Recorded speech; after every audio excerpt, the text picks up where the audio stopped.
Nasa poder ngayon ng CIDG o ng Criminal Investigation and Detection Group sa Davao ang dalawang posible raw sangkot sa pagdukot sa 3 dayuhan at isang Pilipina sa Island Garden City of Samal noong September 21.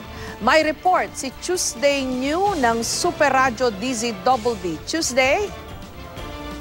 Hawak ngayon ng Criminal Investigation and Detection Group Davao ang dalawa sa mga posibleng may kinalaman sa pagdukot sa 3 dayuhan at isang Pinay sa Island Garden City of Samal sa Davao del Norte.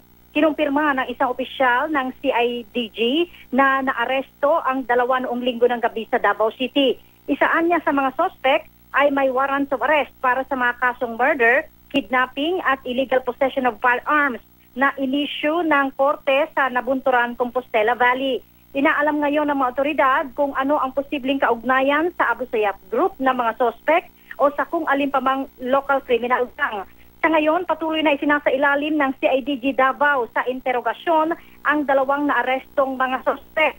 Pansamantala ay tumanggi muna ang mga otoridad na sabihin ang pangalan ng mga ito habang nagpapatuloy ang kanilang follow-up operation upang hindi ito mabulilyaso. Umaasa naman ang opisyal ng CIDG na may makukuha silang iba pang impormasyon mula sa dalawang suspect na magbibigay daan para matunton ang lokasyon ngayon ng mga biktima na dinukot sa isang resort sa Samal noong September 21.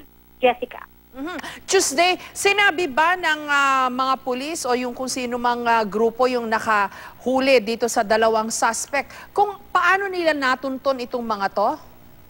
Okay. Mayroon kasing existing warrants of arrest itong dalawang suspect.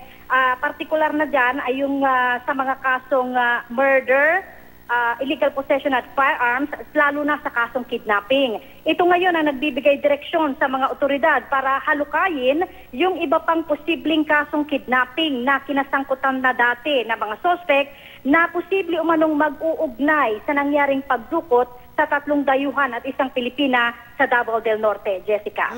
So ang sinasabi nila, sangkot na dati itong dalawang suspect na ito sa kidnapping, kaya parang baka sila rin ang involved dito sa kidnapping ngayon. Parang ganun ba yon, Tuesday?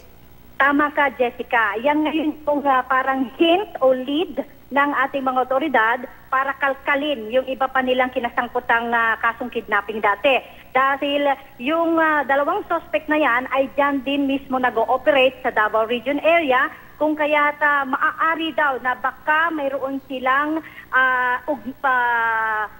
kinalaman doon sa nangyari ding pagdukot ng 4 na biktima dyan sa Samal Island.